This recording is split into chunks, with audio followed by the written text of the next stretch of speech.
أفحسبتم أنما خلقناكم عبثا وأنكم إلينا لا ترجعون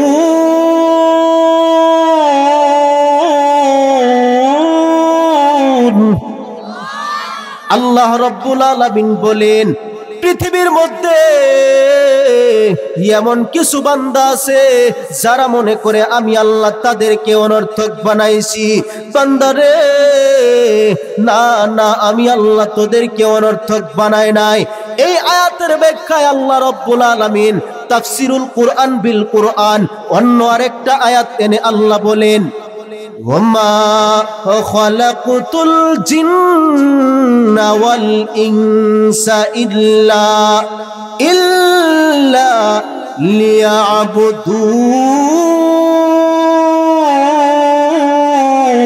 লিয়াবুদুন। আল্লাহ রাব্বুল আলামিন বলেন, আমি মানুষ এবং জিনদেরকে বানাইছি আমি আল্লাহর ইবাদত করার জন্য। একটু আওয়াজ দিয়ে বলবেন কি আল্লাহ আমাদেরকে কেন বানাইছেন? কেন বানাইছেন? এখন আল্লাহর ইবাদত না কইরা যদি পশ্চিম দিকে ফিরা সূর্যের ইবাদত করেন আল্লাহ মানব? এই মে আল্লাহ মানব? দেখেন না, একদল আছে পশ্চিম দিকে ফিরা সূর্যরে কি করে? পূজা করে, দেখছেন না? তাহলে আল্লাহ তাআলা পৃথিবীর মধ্যে যত মানুষ আছে সব মানুষদেরকে কিয়ামতের ময়দানে তাদের প্রাপ্য বোঝার পর, তারা যতটুকু গুনাহ করেছে গুনাহের শাস্তি দেওয়ার পর যদি দুইটা কাজ না কইরা থাকে, কয়টা কাজ? আল্লাহ তাদেরকে জান্নাত দিবেন। সুবহানাল্লাহ। হযরত উসমান রাদিয়াল্লাহু তাআলা আনহু, তিনি তখনও ইসলাম গ্রহণ করেন নাই। যিনি কাবা শরীফের চাবির মালিক ছিলেন, উসমানকে বললেন, হে উসমান, কাবা শরীফের চাবিটা কি আমি নবীজিকে দেওয়া যাবে? উসমান বললেন, না না, আপনাকে চাবি দেওয়া যাবে না। আল্লাহর নবীজি বারাক্রান্ত অন্তর লইয়া কাবার পাশে তিনি দাঁড়াইয়া চোখ দিয়ে পানি ছেড়ে দিলেন আর আল্লাহর কাছে দুইটা হাত উঠাইয়া বললেন, ইয়া রাব্বাল আলামিন, আপনি আমাকে এই মক্কা ছেড়ে হিজরত করার জন্য বললেন। আমি কাবা শরীফের কাছে নামাজ পড়তাম, কাবা শরীফের ভিতরে নামাজ পড়তাম। আজকে উসমানকে বললাম চাবি দেওয়ার জন্য, কিন্তু দেই নাই। আল্লাহ গো, আমি আপনার এই কাবাকে কিভাবে ভুলে থাকবো? কাবা শরীফকে বললেন, ওরে কাবা, তোর পাশে দাঁড়াইয়া কত নামাজ পড়তাম, কত মায়া মোহাব্বত করতাম, আজকে তোকে ছেড়ে আমাকে চলে যেতে হবে। হযরত আবু বকর রাদিয়াল্লাহু তাআলা আনহুর ঘরে তিনি সোজা চলে গেলেন। এর নবীর উম্মতের দল, ও পর্দার অন্তরালের মা, কেমন আবু বকর জানেননি? নবীজি যখন সর্বপ্রথম আবু বকরের ঘরে গেলেন, একটা টুকা দেওয়ার সাথে সাথে আবু বকর দরজাটা খুলে দিলেন। আবু বকরকে নবীজি জিজ্ঞাসা করিলেন, ওগো আবু বকর, তুমি কি ঘুমাও নাই? আবু বকর বললেন, ইয়া রাসূলুল্লাহ, ইয়া হাবিবাল্লাহ, ওগো নবীজি, যেদিন আপনি বলেছেন হিজরতের সাথী আমি আবু বকর, সেদিন থেকে আমি আবু বকরের পিঠ মাটিতে লাগে না। কাউনাইন কা মুখতার খুদা তুমকো বানায়া, কাউনাইন কা মুখতার খুদা তুমকো বানায়া, उम्मत की निगाहबान खुदा तुमको बनाया, उम्मत की निगाहबान खुदा तुमको बनाया। या रब मेरे आँखों में समा जाए मदीना,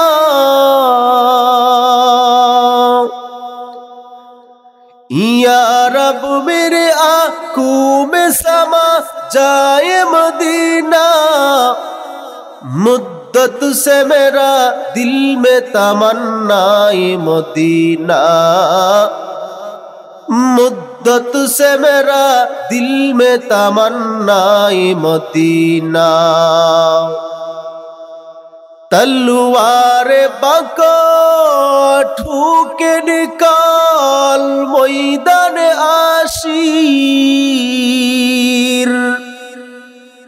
तलवार बकट होके निकल मैदान आशीर, दुश्मन की मुकाबिल तू लगा नारे तकबीर, दुश्मन की मुकाबिल तू लगा नारे तकबीर। আল্লাহর জমিনের মধ্যে আল্লাহর নাম উচ্চারণ করতে যদি আপনার লজ্জা লাগে, আপনার ভিতরে ঈমানি পাওয়ার কম। তাহলে কোরআনের আয়াত যখন তেলাওয়াত করা হয়, তাকবীর দিতে হবে আল্লাহর শানে উঁচু আওয়াজে, যতটুক গলার মধ্যে আওয়াজ আছে। পারবেন তো ইনশাআল্লাহ? একটু টেস্ট করব। ওয়ামা খালাকতুল জিন্না ওয়াল ইনসা ইল্লা লিয়াবুদুন।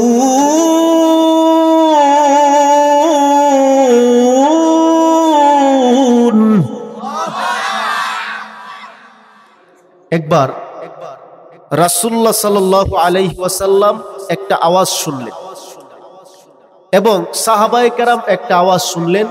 ওই আওয়াজটা কিসের? পরবর্তীতে জানা গেল 10 গ্রাম পরে নারায়ে তাকবীরের স্লোগান দিয়েছে ওই আওয়াজ। সুবহানাল্লাহ। তাহলে আগের যুগে কি মাইক ছিল? তা আওয়াজটা আগের যুগের মানুষ এক জায়গা থেকে আজান দিলে 3 গ্রাম পরে শোনা যাইত। তারাও মানুষ, আপনারাও কি? তাই এখন পারবেন তো ইনশাআল্লাহ? আর একটু সজাগ করে নেই, যেখানে সুবহানাল্লাহ বলার জায়গা সেখানে যদি সুবহানাল্লাহ না বলেন আলহামদুলিল্লাহ বলেন, পেস লাগবে কিনা? কথা বলেন, লাগবে কিনা? কেমন পেস? আপনাদের কিশোরগঞ্জ শহরে হোটেল আছে না? হোটেলের মধ্যে খাবার খাইছেন আপনারা কোনো সময়? এক চোর আসছে চুরি করতে হোটেলের মধ্যে। যখন চোরে ঢুকছে হোটেলে চুরি করার জন্য, শহরের যেই মালিক হোটেলের, উনি আবার চালাক, সিসি ক্যামেরা ফিট করে রাখছে।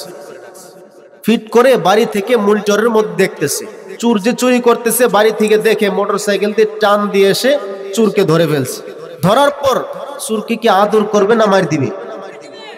এই যে এই পাশের এরা বলতে পারে ফেল। চোরকে কি আদর করবে না মার দিবে? যখন চোরকে মার দিল আচ্ছা তালে দেওয়ার পর চোর চলে গেল।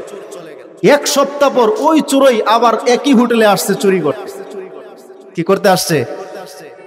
আমার কথা কি বুঝেন? চোর আবার কি করতে আসছে? চুরি করতে আসছে। যখন চুরি করতে আসছে, আসার পর আবার মালিক তো চতুর, বাড়ি থেকে দেখে আবার এসে ধরে ফেলছে চোরকে। পরে চোরকে জিজ্ঞাসা করতেছে, গত সপ্তাহ তোকে এত ইচ্ছা তালে মার দিলাম, তুই আবার কেন চুরি করতে আসলে? আমি তো আসি নাই, আপনি দাওয়াত দিয়ে আনছেন। কি করছে? দাওয়াতটা কেমনে? দাওয়াতটা হলো, আমি যখন চুরি করে আপনার ঘর থেকে বের হই, আপনার দরজায় লেখা ধন্যবাদ, আবার আসবে। কি লেখা? আচ্ছা, এটা কি চোরকে উদ্দেশ্য করে লেখা হয়েছে না যারা খাবার খাবে তাদেরকে উদ্দেশ্য করে লেখা হয়েছে? এখন যদি সুবহানাল্লাহর জায়গায় আলহামদুলিল্লাহ বলেন তাহলে বুঝবো কথা বুঝেন। যখন আয়াত তেলাওয়াত করা হবে তখন নারায়ে তাকবীরের স্লোগান দিবেন। পারবেন তো ইনশাআল্লাহ? আপনাদের মুখ দেখে আমার আলোচনা চলবে। যদি দেখি ঘুমিয়ে গেছেন, আলোচনা শেষ করে চলে যান। আর যদি দেখি যে সজাগ আছেন, আলোচনা শোনার জন্য প্রস্তুত আছেন, ইনশাআল্লাহ 2 ঘন্টা আলোচনা করব। কয় ঘন্টা? না ঘুমিয়ে যাবেন? হুজুর 2 ঘন্টা বুঝে আলোচনা করব। পারবেন তো ইনশাআল্লাহ? তাহলে এই পৃথিবীর মধ্যে মানুষ আল্লাহ তাআলা বানিয়েছেন, পশু পাখি বানিয়েছেন, আরো অন্যান্য যে জিনিসগুলো আছে সব আল্লাহ তাআলা বানিয়েছেন। আজকে আলোচনা করব এই পৃথিবীটাকে আল্লাহ কেন সাজাইছে আর মানুষকে আল্লাহ কেন বানাইছে। আলোচনার বিষয়বস্তুটা বুঝতে পেরেছেন? আল্লাহ রাব্বুল আলামিন সূরা নাহলের একটা আয়াতের মধ্যে বলেন, وَالْأَنْعَامَ خَلَقَهَا لَكُمْ فِيهَا دِفْءٌ وَمَنَافِعُ وَمِنْهَا تَأْكُلُونَ।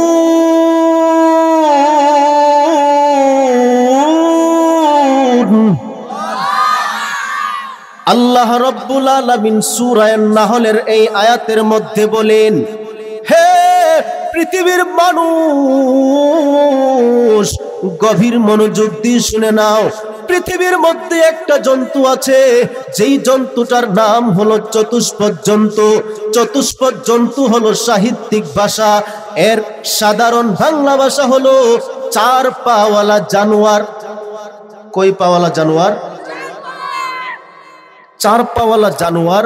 এটার ব্যাখ্যা দুইটা করেছেন, একটা করেছেন তাফসিরে ইবনে কাসিরের মধ্যে, আর একটা হলো তাফসিরে মাকাতিল ইবনে সুলাইমানের মধ্যে।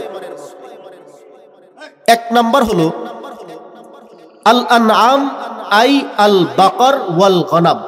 তাফসির ইবনে কাসিরের মধ্যে আসছে চার পাওয়ালা জানোয়ার হলো ছাগল, গরু।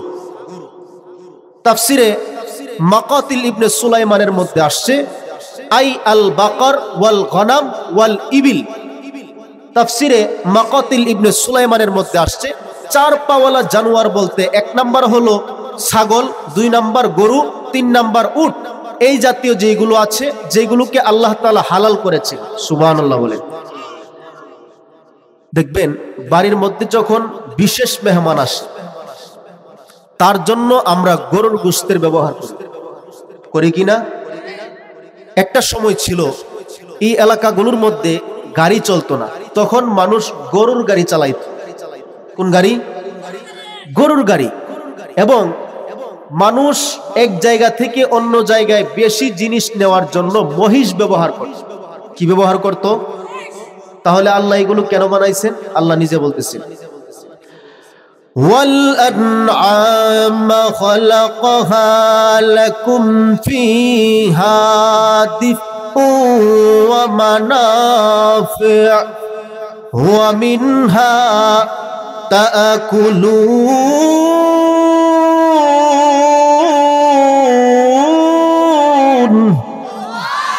আল্লাহ রাব্বুল আলামিন বলেন, পৃথিবীর মধ্যে একটা জন্তু আমি আল্লাহ সৃষ্টি করেছি, যেই জন্তুটার নাম হলো চতুষ্পদ জন্তু। বান্দারে, এই চতুষ্পদ জন্তু কেন বানাইছি জানো নে? এই চতুষ্পদ জন্তু বানাইছি তুমি বান্দা ভক্ষণ করার জন্য। এর মাধ্যমে তুমি নানাবিধ ফায়দা উপার্জন করতে পারো। শীতের সময় আগেকার মানুষ এই চামড়াগুলো ব্যবহার করত। আল্লাহ রাব্বুল আলামিন এই সবগুলোকে বানাইছেন বান্দার খেদমতের জন্য। বলেন সুবহানাল্লাহ। এক নাম্বার পাইলাম, আল্লাহ তাআলা এই চতুষ্পদ জন্তুকে বানাইছেন বান্দার খেদমতের জন্য। সুবহানাল্লাহ। আমার সাথে হিসাব করবেন কয়টা জিনিস বলি। একবারে কোরআন টু কোরআন ভিত্তিক আপনাদেরকে আজকে কয়েকটা দলিল দিয়ে যাব। সব আলোচনা করলে তো অনেক সময়ের প্রয়োজন, মাঝখান দিয়ে কিছু কিছু আলোচনা আপনাদেরকে ধরিয়ে দিচ্ছি, পরবর্তীতে ইনশাআল্লাহ আলোচনাটা গুছিয়ে নিব। পারবেন তো ইনশাআল্লাহ বসে থাকতে? এক নাম্বার গেল। দুই নাম্বার আল্লাহ বলেন, হুয়াল্লাযী আনজালা মিনাস সামাই মাআন লাকুম মিনহু শারাব ওয়া মিনহু শাজারুন ফীহি তুসিমুন।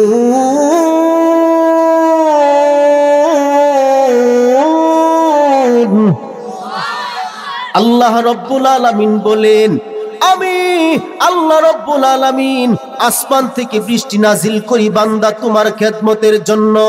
আসমান থেকে যেই বৃষ্টি আল্লাহ নাজিল করেন, এই বৃষ্টির পানিগুলো আমরা পান করতে পারি। প্রশ্ন করবেন, হুজুর আমরা তো বৃষ্টির পানি পান করি না। একটা সময় ছিল যেই সময় মানুষ টিউবওয়েল ব্যবহার করত না, অন্যান্য যেই জিনিসগুলো পানি সেচার কাজে ব্যবহার করা হয় ওইগুলো দিয়ে পানি উত্তোলন করত না। আল্লাহ রাব্বুল আলামিন যেই পানি আসমান থেকে নাজিল করতেন বৃষ্টির পানি, আগেকার মানুষ ওই পানিগুলো সংরক্ষণ করে রাখত, এর মাধ্যমে তারা পানিগুলো পান করত।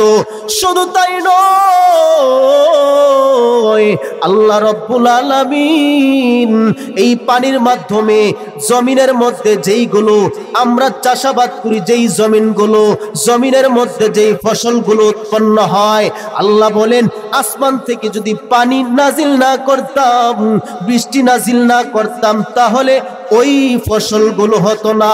একটু আওয়াজ দিয়ে বলা যাবে কি সুবহানাল্লাহ? আল্লামা তাকি উসমানী উনি তার কিতাবের মধ্যে লিখেছেন, আল্লাহ তাআলা আসমান থেকে যেই বৃষ্টি নাজিল করেন, ওই বৃষ্টিগুলো যখন জমিনের মধ্যে পতিত হয়, আল্লাহ রাব্বুল আলামিনের নাম বলে বলে দুনিয়ার মধ্যে অবতীর্ণ হয়। সুবহান। এবং আমরা যেই টিউবওয়েলের মধ্যে চাপ দেওয়ার পর পানিগুলো বের হয়, এই পানিগুলো আল্লাহর জিকির করতে করতে বের হয়। সুবহান। এক নাম্বার পাইলাম, চতুষ্পদ জন্তু আল্লাহ সৃষ্টি করেছেন আমাদের খেদমতের জন্য। দুই নম্বরে পাইলাম আল্লাহ তাআলা আসমান থেকে বৃষ্টি নাজিল করেন আমাদের খেদমতের জন্য। তিন নম্বরে আল্লাহ বলেন, وَسَخَّرَ لَكُمُ اللَّيْلَ وَالنَّهَارَ وَالشَّمْسَ وَالْقَمَرَ وَالنُّجُومُ مُسَخَّرَاتٌ بِأَمْرِهِ إِنَّ فِي ذَلِكَ لَآيَاتٍ لِقَوْمٍ يَعْقِلُونَ।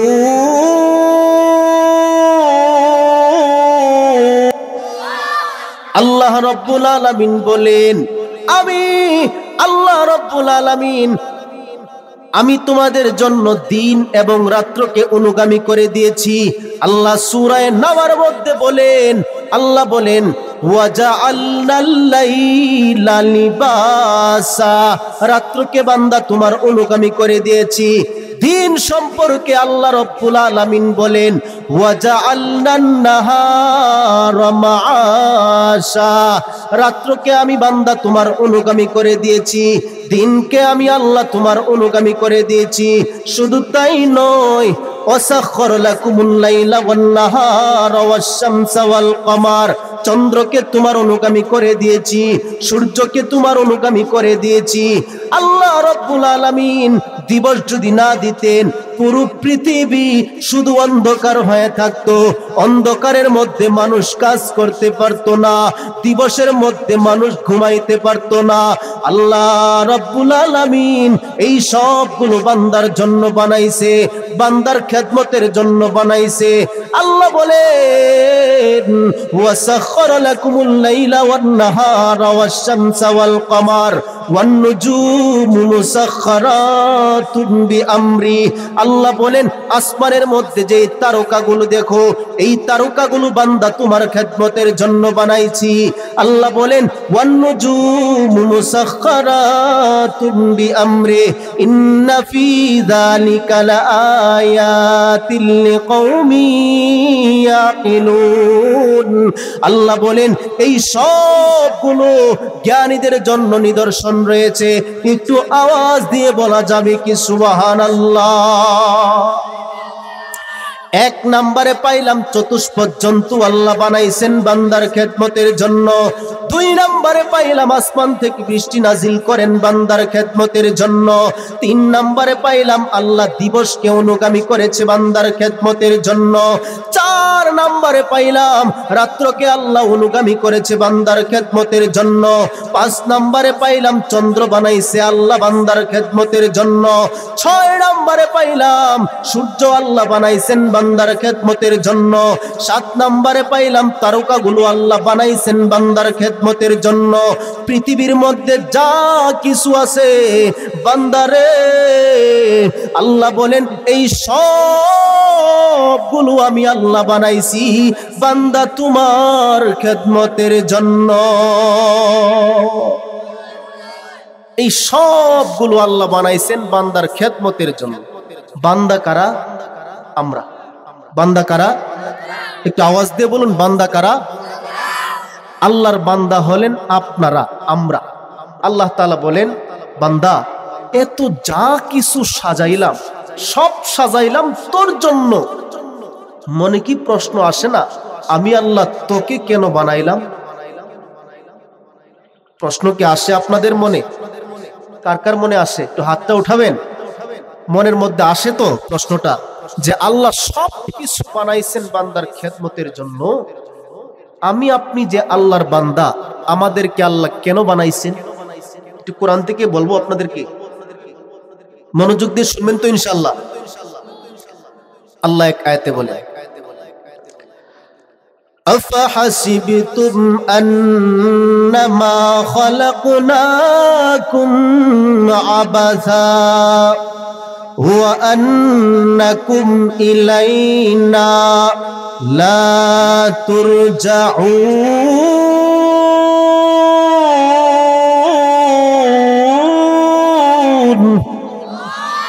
আল্লাহ রাব্বুল আলামিন বলেন, পৃথিবীর মধ্যে এমন কিছু বান্দা আছে যারা মনে করে আমি আল্লাহ তাদেরকে অনর্থক বানাইছি। বান্দারে না না, আমি আল্লাহ তোদেরকে অনর্থক বানাই নাই। এই আয়াতের ব্যাখ্যায় আল্লাহ রাব্বুল আলামিন তাফসিরুল কুরআন বিল কুরআন অন্য আরেকটা আয়াত এনে আল্লাহ বলেন, ওয়ামা খালাকুতুল জিন্না ওয়াল ইনসা ইল্লা লিয়াবুদুন। আল্লাহ রাব্বুল আলামিন বলেন, আমি মানুষ এবং জিনদেরকে বানাইছি আমি আল্লাহর ইবাদত করার জন্য। একটু আওয়াজ দিয়ে বলবেন কি আল্লাহ আমাদেরকে কেন বানাইছেন? কেন বানাইছেন? এখন আল্লাহর ইবাদত না কইরা যদি পশ্চিম দিকে ফিরা সূর্যের ইবাদত করেন, আল্লাহ মানবো? এই মেয়ে আল্লাহ মানবো? দেখেন না, একদল আছে পশ্চিম দিকে ফিরা সূর্যরে কি করে? পূজা করে, দেখছেন না? তাহলে আল্লাহ তাআলা পৃথিবীর মধ্যে যত মানুষ আছে সব মানুষদেরকে কিয়ামতের ময়দানে তাদের প্রাপ্য বোঝার পর, তারা যতটুক গুনাহ করেছে গুনাহের শাস্তি দেওয়ার পর যদি দুইটা কাজ না কইরা থাকে, কয়টা কাজ? আল্লাহ তাদেরকে জান্নাত দিবেন। সুবহানাল্লাহ। কাজ কয়টা? এক নাম্বার হলো শিরিক মুক্ত। কি মুক্ত? শিরিক বুঝেন? আল্লাহর সাথে কাউকে শরীক করা। বলেন তো আমাদের রব কয়জন? একটু আওয়াজ দিয়ে বলেন কয়জন? এখন যদি আল্লাহর সাথে আরেকজন রবকে মানেন, আল্লাহ কি মাফ করবে? আপনি নিজেই মাফ করবেন না। আপনি নিজেই মাফ করবেন না। একটা প্রমাণ বলি, এখানে আসছেন যারা মাহফিল শোনার জন্য, এখান থেকে একজন রাত্রিবেলায় বাড়িতে গেলেন, আপনার স্ত্রীকে দেখলেন অন্য আরেকজনের সাথে শুয়ে আছে, আপনি কি মাফ করবেন? আপনার স্ত্রী শুধুমাত্র আপনার জন্য। কার জন্য? আপনি কি মাফ করবেন? মাফ করবেন না। তাহলে আল্লাহ তাআলা কিভাবে মাফ করবে? কথা বলেন, আল্লাহ তাআলা কিভাবে মাফ করবে? দুই নাম্বার হলো ইখলাস যুক্ত। কি যুক্ত? শুধুমাত্র আল্লাহর জন্য। শুধুমাত্র কার জন্য? আল্লাহর জন্য, অন্য কোনো উদ্দেশ্য না, একমাত্র আল্লাহর জন্য। নাকি মানুষকে দেখানোর জন্য? মানুষ আপনাকে মুসল্লি বলবে, নামাজি বলবে, যে ওই ব্যক্তি যদি আমাকে নামাজি বলে তাহলে তো আমার জীবন ধন্য। মানুষকে দেখানোর জন্য নামাজ পড়বেন? কিয়ামতের ময়দানে আল্লাহ তাআলা একজন নামাজিকে ডাক দিবেন, বলবেন যাও জাহান্নামে যাও। নাউজুবিল্লাহ বলে। ওই বান্দা বলবে, আল্লাহ আমি তো অনেক নামাজ পড়েছি, আমাকে কেন আপনি জাহান্নামে দিচ্ছেন? বলবে, তোমার মনে মনে নিয়ত ছিল মানুষ তোমাকে মুসল্লি বলবে। মানুষ তোমাকে কি বলবে? মুসল্লি বলবে। এই যে নিয়ত, এটার কারণে তোমাকে তো দুনিয়ার মধ্যে মানুষ মুসল্লি বলছে, জাহান্নামে যাও। এইভাবে একজন রোজাদারকে আল্লাহ তাআলা ডাকবেন, একজন যোদ্ধাকে, শহীদকে ডাকবেন, শহীদকে বলবে যাও জাহান্নামে যাও। শহীদ ব্যক্তি বলবে, আল্লাহ আমি আপনার রাস্তায় যুদ্ধ করতে করতে শহীদ হয়েছি, আমাকে আপনি জাহান্নামে দিচ্ছেন। আল্লাহ বলবেন, তোমার নিয়ত কি ছিল? তোমার নিয়ত ছিল তুমি যুদ্ধ করবা, যুদ্ধ করার পর মানুষ তোমাকে বীর পুরুষ বলবে। কি বলবে? এই যে নিয়ত করেছো, মানুষ তো তোমাকে বীর বাহাদুর দুনিয়ার মধ্যেই বলেছে, যাও জাহান্নামে যাও। নাউজুবিল্লাহ বলেন। তাহলে ইবাদত করার শর্ত দুইটা। কয়টা? এক নাম্বার শিরিক মুক্ত, দুই নাম্বার হলো ইখলাস যুক্ত। পারবেন তো ইনশাআল্লাহ? এই দুই কাজ করে যদি দুনিয়া থেকে যেতে পারেন, আল্লাহ তাআলা অবশ্যই আপনাকে কোনো না কোনো দিন জান্নাত দান করবেন। সুবহান। পারবেন তো ইনশাআল্লাহ করে যেতে? তো প্রথম আয়াতের অংশে আল্লাহ বলেছিল, আফাহাসিবতুম আন্নামা খালাকনাকুম আবাসা। পৃথিবীর মধ্যে এমন কিছু মানুষ আছে যারা মনে করে আল্লাহ অনর্থক বানাইছে। নাউজুবিল্লাহ। এই আয়াতের তাফসিরে আল্লাহ বলেন, মানুষকে আমি অনর্থক বানাই নাই, মানুষকে বানাইছি আমি আল্লাহর ইবাদত করার জন্য। কার ইবাদত করার জন্য? একটু আওয়াজ দিয়ে বলুন, আমাদের রব কয়জন? আমাদের রবের নাম কি? আমরা মৃত্যুর পরে কার কাছে যাব? মনে থাকবে তো ইনশাআল্লাহ? আয়াতের দ্বিতীয় অংশে আল্লাহ বলেন, ওয়া আন্নাকুম ইলাইনা লা তুরজাউন। আল্লাহ রাব্বুল আলামিন বলেন, পৃথিবীর মধ্যে এমন কিছু মানুষ আছে যারা মনে করে আমি আল্লাহর কাছে প্রত্যাবর্তন করবে না। নাউজুবিল্লাহ। এই আয়াতের ব্যাখ্যায় আল্লাহ আরেকটা আয়াত এনেছেন। আল্লাহ বলেন, কুল্লু নাফসিন যায়িকাতুল মাউত। আল্লাহ রাব্বুল আলামিন বলেছেন প্রত্যেকটা প্রাণীরই মৃত্যুর স্বাদ গ্রহণ করতে হবে। হে করিমগঞ্জ এলাকার ভাইরা, ও পর্দার অন্তরালের মা, একটু গভীর মনোযোগ দিয়ে শুনে নাও। এই দুনিয়াটা কিছুই না, দুনিয়াটা হলো সামান্য ভোগের জায়গা।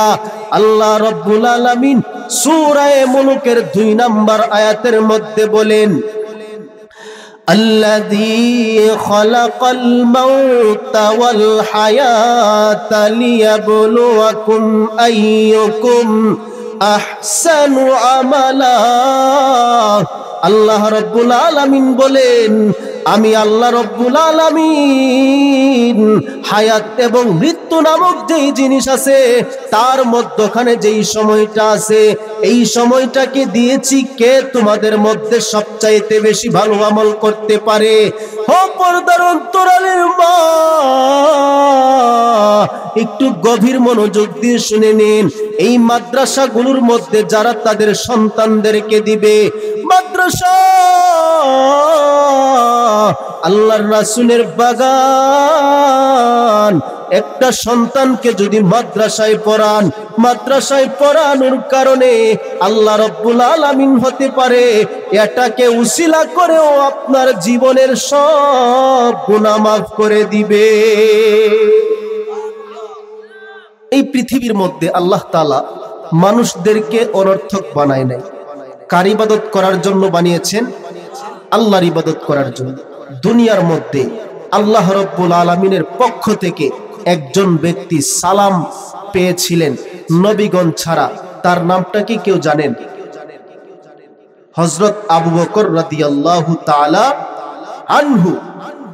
আল্লাহর নবীজি সাল্লাল্লাহু আলাইহি ওয়াসাল্লামের এত নৈকট্যপ্রাপ্ত সেই সাহাবী ছিলেন যিনি দুনিয়ার মধ্যে থেকে আল্লাহর পক্ষ থেকে সালাম পেয়েছিলেন, সুবহান। এবং দুনিয়ার মধ্যে তিনি জান্নাতের একটা সার্টিফিকেট পেয়েছিলেন, সুবহান। আবু বকরকে ভালো করে জানেন। হযরত আবু বকর রাদিয়াল্লাহু তাআলা আনহু ইসলামের প্রথম খলিফা ছিলেন, সুবহানাল্লাহ। তার ত্যাগ তিতিজ্ঞা এত পরিমাণে ছিল যার কারণে আল্লাহ রাব্বুল আলামিন তার প্রতি রাজি এবং খুশি হয়েছিলেন, সুবহানাল্লাহ। আল্লাহর নবীজি সাল্লাল্লাহু আলাইহি ওয়াসাল্লাম তিনি যখন আল্লাহর পক্ষ থেকে হিজরতের আদেশ পাইলেন, হিজরত করার জন্য আল্লাহ কয়েকদিন আগে জানিয়ে দিলেন, ওগো নবীজি আপনি মক্কা ছেড়ে মদিনায় হিজরত করতে হবে। হযরত আবু বকরকে নবীজি সাল্লাল্লাহু আলাইহি ওয়াসাল্লাম এই সংবাদটা শুনাইলেন এবং বলিলেন, হে আবু বকর একটু মনোযোগ দিয়ে শুনে নাও, আল্লাহ রাব্বুল আলামিন আমাকে এই মক্কা ছেড়ে হিজরত করার অনুমতি দিয়েছেন। অল্প কয়েকদিন পরে আমাদেরকে হিজরত করতে হবে। আমি নবীজির হিজরত করার সাথী হইবা তুমি আবু বকর। হযরত আবু বকর রাদিয়াল্লাহু তাআলা আনহু এই কথাটা শুনিয়া তিনি আর কখনোই ঘুমান নাই। নবীজি সাল্লাল্লাহু আলাইহি ওয়াসাল্লাম যখন আল্লাহর কাছ থেকে তিনি হিজরতের আদেশ পেলেন, এরে নবীর উম্মতের দল, আল্লাহ রাব্বুল আলামিন যখন তাকে হিজরতের অনুমতি দিলেন, নবীজি সাল্লাল্লাহু আলাইহি ওয়াসাল্লাম তিনি কাবা শরীফের কাছে চলে গেলেন। কাবা শরীফের কাছে যাওয়ার পর হযরত উসমান রাদিয়াল্লাহু তাআলা আনহু তিনি তখনও ইসলাম গ্রহণ করেন নাই। যিনি কাবা শরীফের চাবির মালিক ছিলেন উসমানকে বললেন, হে উসমান কাবা শরীফের চাবিটা কি আমি নবীজিকে দেওয়া যাবে? উসমান বললেন, না না, আপনাকে চাবি দেওয়া যাবে না। আল্লাহর নবীজি বারাক্রান্ত অন্তর লইয়া কাবার পাশে তিনি দাঁড়াইয়া চোখ দিয়ে পানি ছেড়ে দিলেন আর আল্লাহর কাছে দুইটা হাত উঠাইয়া বললেন, ইয়া রাব্বাল আলামিন, আপনি আমাকে এই মক্কা ছেড়ে হিজরত করার জন্য বললেন। আমি কাবা শরীফের কাছে নামাজ পড়তাম, কাবা শরীফের ভিতরে নামাজ পড়তাম। আজকে উসমানকে বললাম চাবি দেওয়ার জন্য, কিন্তু দেই নাই। আল্লাহ গো, আমি আপনার এই কাবাকে কিভাবে ভুলে থাকবো? কাবা শরীফকে বললেন, ওরে কাবা, তোর পাশে দাঁড়াইয়া কত নামাজ পড়তাম, কত মায়া মোহাব্বত করতাম, আজকে তোকে ছেড়ে আমাকে চলে যেতে হবে। হযরত আবু বকর রাদিয়াল্লাহু তাআলা আনহুর ঘরে তিনি সোজা চলে গেলেন। এর নবীর উম্মতের দল, ও পর্দার অন্তরালের মা, কেমন আবু বকর জানেননি? নবীজি যখন সর্বপ্রথম আবু বকরের ঘরে গেলেন, একটা টুকা দেওয়ার সাথে সাথে আবু বকর দরজাটা খুলে দিলেন। আবু বকরকে নবীজি জিজ্ঞাসা করিলেন, ওগো আবু বকর, তুমি কি ঘুমাও নাই? আবু বকর বললেন, ইয়া রাসূলুল্লাহ, ইয়া হাবিবাল্লাহ, ওগো নবীজি, যেদিন আপনি বলেছেন হিজরতের সাথী আমি আবু বকর, সেদিন থেকে আমি আবু বকরের পিঠ মাটিতে লাগে না। শুধু তাই নয়, নবীজিকে উদ্দেশ্য করে বললেন, ওগো নবীজি, আপনি যেদিন বলেছেন সেদিন থেকে আমার কন্যা আসমাও ঘুমায় না। শুধু তাই নয়, একটা বাহন আপনার জন্য আমি ক্রয় করে রেখেছিলাম। বাহনটার দিকে তাকাইয়া দেখি বারবার চোখ দিয়ে পানি ফেলে, আর কখনো ঘুমাই না। নবীজি সাল্লাল্লাহু আলাইহি ওয়াসাল্লাম তিনি বললেন, আরে আবু বকর, আল্লাহ রব্বুল আলামিন তোমাকে এর প্রতিদান দান করুক। চলো চলো, সময় নাই, দ্রুত বের হয়ে যায়। নবীজি সাল্লাল্লাহু আলাইহি ওয়াসাল্লাম মদিনার উদ্দেশ্যে রওনা দিলেন। হাঁটতে হাঁটতে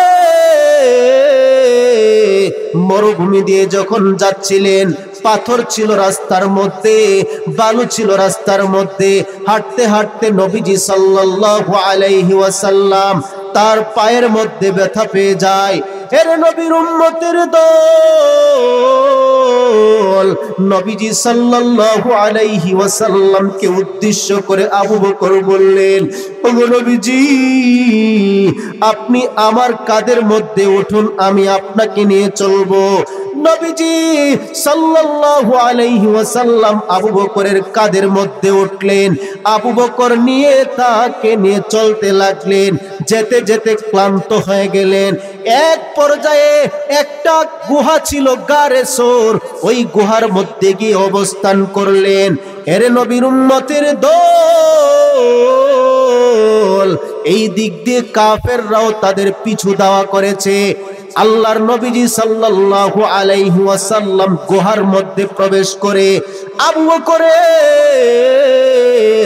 রানের মধ্যে মাথাটা দিয়া তিনি শুইয়া গেলেন।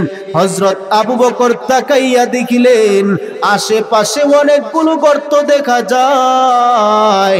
আবু বকরের জামাটা ছিঁড়িয়া ওই গর্তগুলো বন্ধ করলেন। একটা গর্ত বন্ধ করতে পারে নাই, ওই গর্তর মধ্যে আবু বকরের পায়ের গুছাটা রাখলেন। আল্লাহর নবীজি সাল্লাল্লাহু আলাইহি ওয়াসাল্লাম তিনি আরামে ঘুমিয়ে আছেন, ক্লান্ত বদন লইয়া ঘুমিয়ে আছেন। আবু বকর নড়াচড়া করে না। ওই যেখানে আবু বকরের পাটা দিয়ে গর্তটা বন্ধ করে রেখেছিল, একটা বিষাক্ত প্রাণী আবু বকরকে একটা ছোবল মারলো। আবু বকর ওই প্রাণীর আঘাত খাইয়া, ওই সাপের দংশন খাইয়া তিনি কাঁদতে লাগলেন। বিশ্বের কারণে একটা পর্যায়ে তার চোখ দিয়ে পানি পড়ে গেল। একটা ফুটা পানি নবীজির শরীর মুবারকের মধ্যে পড়ে গেল। নবীজি সাল্লাল্লাহু আলাইহি ওয়াসাল্লাম তিনি ঘুম থেকে জাগ্রত হয়ে গেলেন। ঘুম থেকে জাগ্রত হওয়ার পর আবু বকরকে বললেন, ওগো আবু বকর, বলো না তুমি কেন ক্রন্দন করতেছো?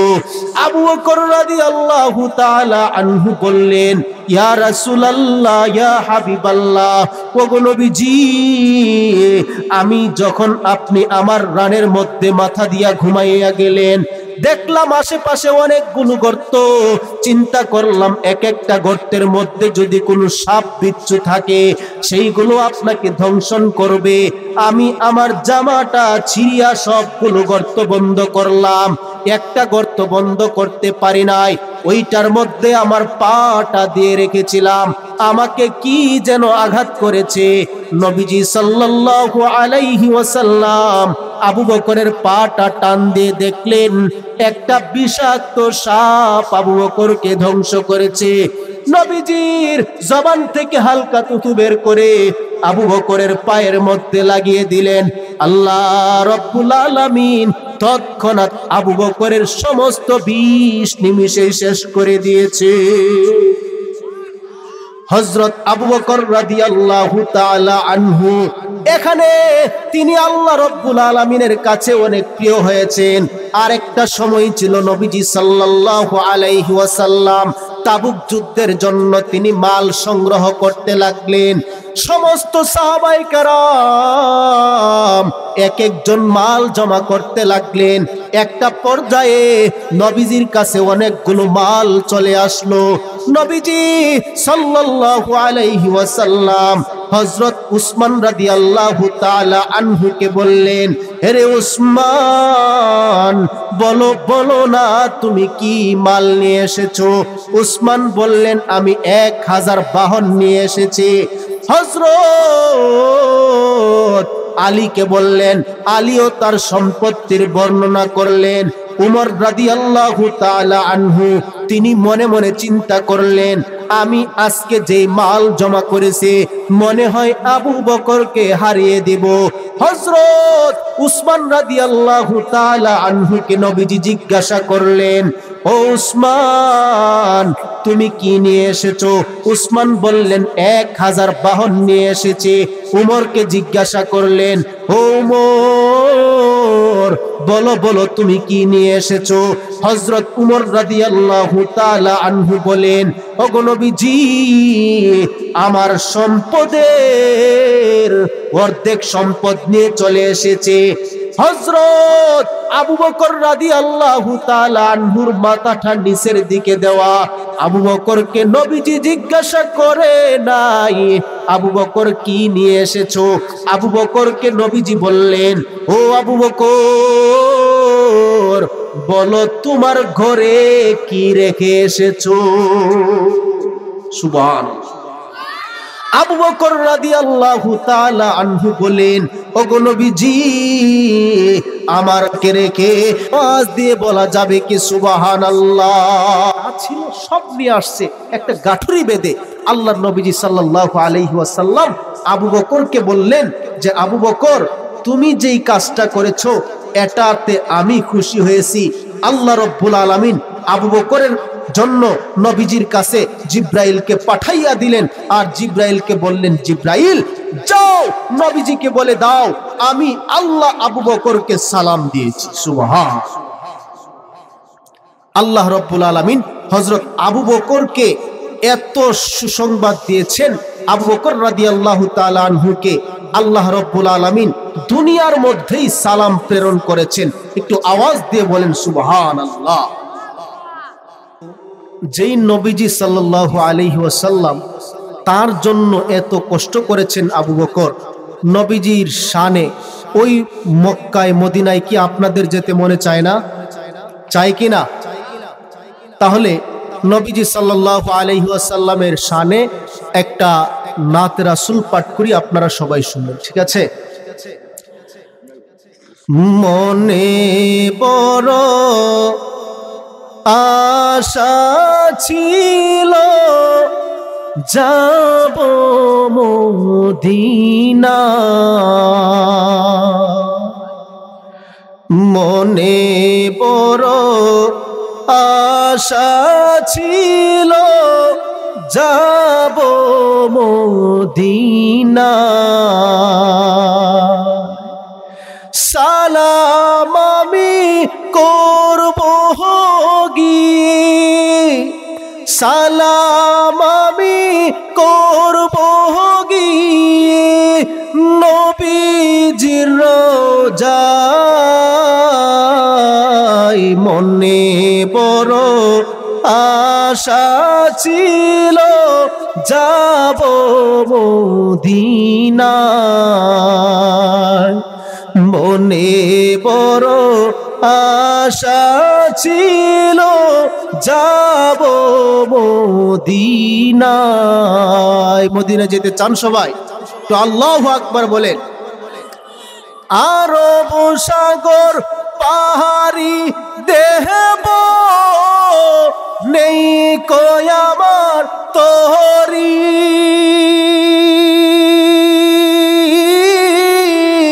পাখি নই যে উড়ে যাব ডানাতে ভর করি, আরব সাগর পাহাড়ি দেহব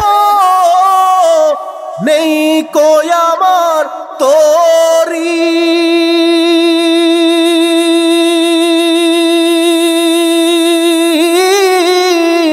পাখি নই যে উড়ে যাব ডানাতে ভর করি, আমার আশায় আছে সম্বল নাই, আশায় আছে সম্বল নাই, করি কি উপায়,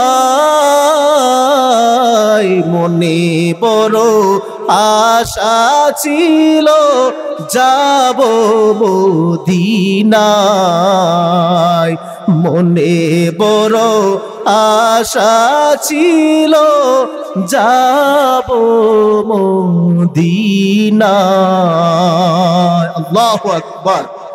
আল্লাহ তাআলা আমাদের সবাইকে যে আলোচনাগুলো করলাম সর্বপ্রথম আমাকে তারপর আপনাদেরকে আমল করার তৌফিক দান করুক। সবাই বলেন আমিন।